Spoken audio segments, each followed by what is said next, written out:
Tarutung, NIM saya 22010403. Saya di sini akan membuat sebuah video untuk memenuhi tugas, yaitu manajemen sarana prasarana pendidikan Kristen.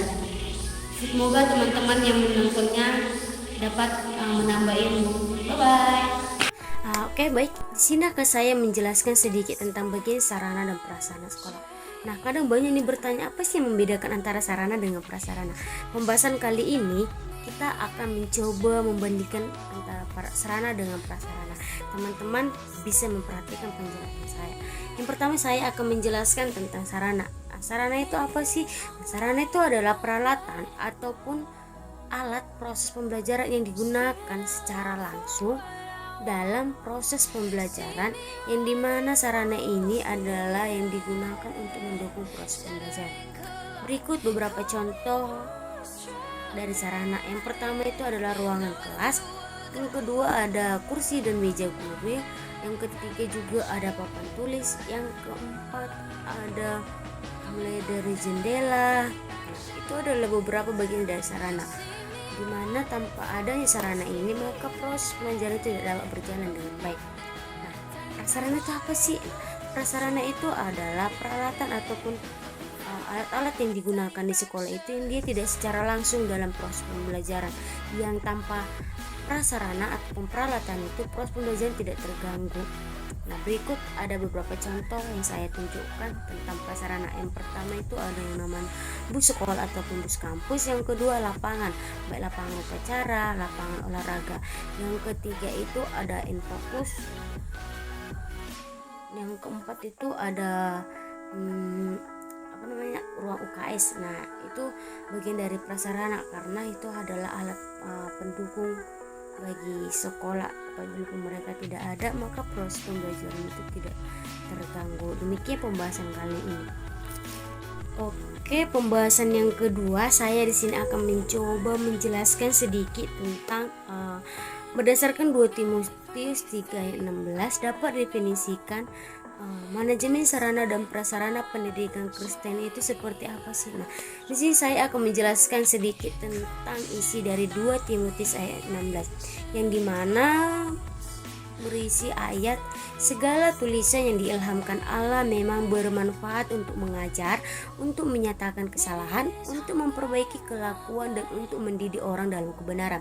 Terkait ayat tersebut dapat dipahami bahwa ketika pemimpin atau manajer mengelola baik, memutuskan mengadakan sesuatu barang atau fasilitas yang pastinya dilakukan dengan pernyataan dan tindakan formal tertulis, harus memikirkan kebermanfaatan barang dan fasilitas tersebut sebagaimana halnya yang diilhami oleh Allah, karena sesuatu yang diilhami Allah pasti bermanfaat. Dengan demikian, dari 2 Timotius 3 ayat 16 dapat disimpulkan definisi manajemen sarana dan prasarana pendidikan Kristen adalah tindakan pengelolaan, pengaturan dalam hal memperlengkapi fasilitas yang disebut sarana dan prasarana guna bermanfaat dalam mengajar, memperbaiki perilaku menuju kebenaran yang hakiki berdasarkan iman Kristen.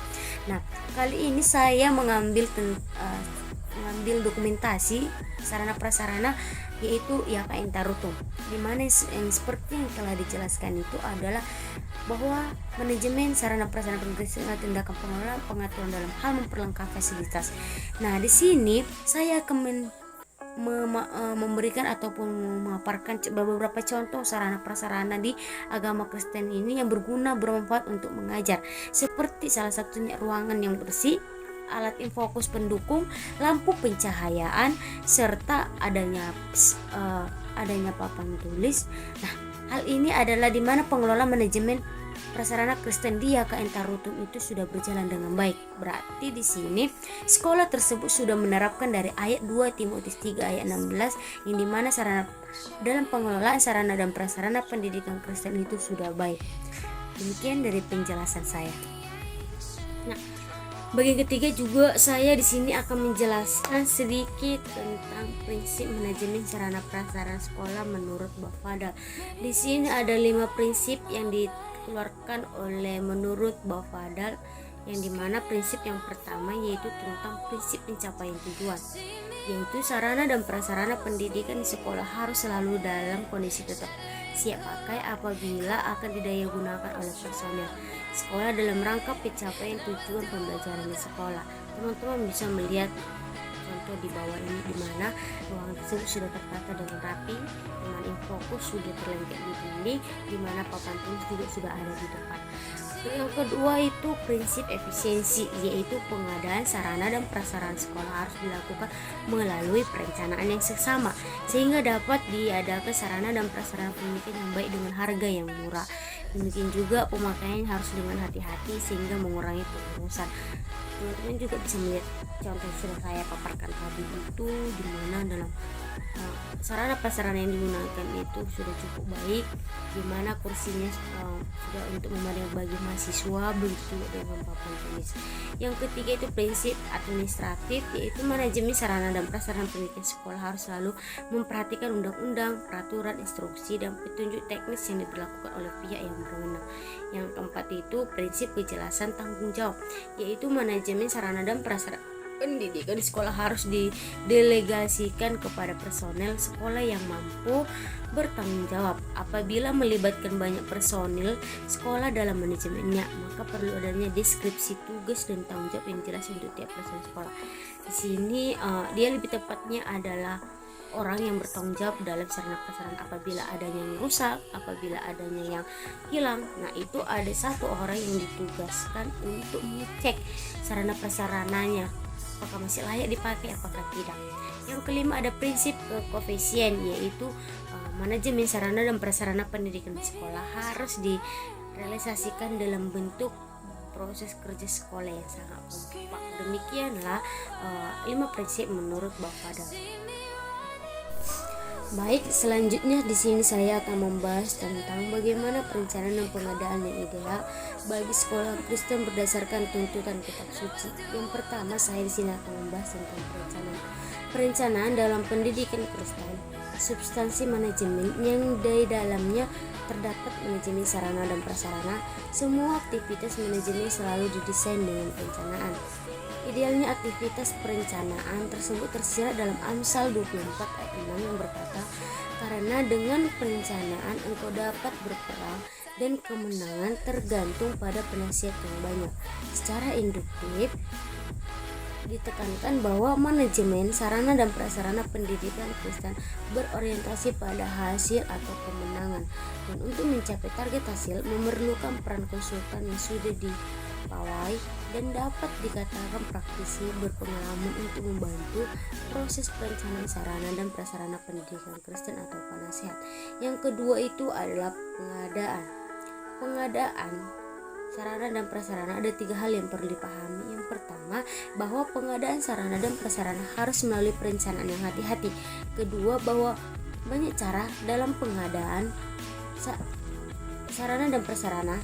Ketiga, bahwa pengadaan sarana dan prasarana harus diadministrasikan dengan tertib hingga semua pengeluaran yang berkenaan dengan pengadaan sarana dan prasarana itu dapat dipertanggungjawabkan. Sehubungan pengadaan sarana dan prasarana, maka sarana dan prasarana dapat dibedakan menjadi 2 kategori. Yang pertama, alat yang langsung digunakan dalam kegiatan, yaitu sarana.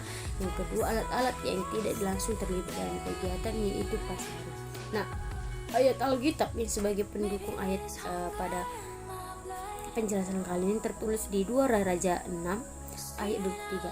Disediakannya lah bagi mereka jamuan yang besar, maka makan dan minumlah mereka. Sesudah itu dibiarkannya lah mereka pulang kepada tuan mereka. Sejak itu tidak ada lagi gerombolan arang memasuki negeri. Maksud ayat ini di mana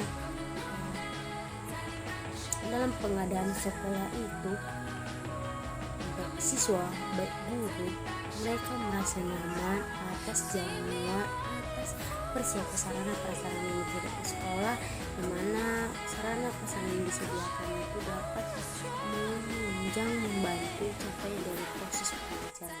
Demikianlah dari hasil pembahasan berikut ini. Selanjutnya, saya di sini akan menjelaskan bagaimana manfaat inventarisasi menurut Alkitab. Nah, inventarisasi itu apa sih? Barang inventarisasi pendidikan Kristen tercatat sebagai segala sesuatu yang merupakan barang milik privat, yayasan atau lembaga keagamaan dan jamin dalam undang-undang yang dikuasai swasta, baik yang diadakan atau dibeli melalui dana dari perorangan, komite sekolah dan masyarakat, maupun yang diperoleh sebagai pertukaran hadiah dan hibah serta hasil usaha pembuatan sendiri, berupa pendidikan keagamaan Kristen guna menunjang kelancaran proses belajar mengajar generasi Kristen. Semua barang yang ada tersebut hendaknya diinventarisasikan. Contohnya itu adalah seperti berikut, yang dimana adanya pemberian nomor pada kursi, meja guru, pada papan tulis. Nah, di situ ada penomoran. Nah, itu adalah inventarisasi penandaan bahwa itu adalah milik sekolah. Ketersediaan sarana dan prasarana merupakan salah satu komponen yang penting harus terpenuhi menunjang manajemen pendidikan yang baik. Peran inventarisasi pada lembaga Kristen dapat dituntut dengan tujuan penyelesaian perkara yang tertulis di Keluaran 22:9 berkata, dalam tiap-tiap perkara pertengkaran harta, baik tentang seekor lembu, tentang seekor keledai, tentang seekor domba, tentang selai pakaian, baik tentang barang mau apapun yang kehilangan. Kalau seseorang mengatakan ini kepunyaanku, maka perkara kedua orang itu harus dibawa ke hadapan Allah. Siapa yang dipersalahkan oleh Allah harus membayar kepada temannya ganti kerugian 2 kali lipat. Dalam ayat tersebut jelas penekanannya, fungsi dari inventarisasi adalah pendataan yang mana digunakan untuk mendukung ketetapan yang berlaku pada lembaga, dan apabila ditemukan barang atau perlengkapan kepemilikan ganda dengan mudah dapat diselesaikan, dan jika terindikasi ada unsur kepemilikan yang dilakukan dengan pelanggaran atau kriminal, haruslah diselesaikan secara kekeluargaan terlebih dahulu. Nah, tadi kan contoh sudah saya tunjukkan adanya pemberi nomor pada setiap media ataupun alat-alat tersebut.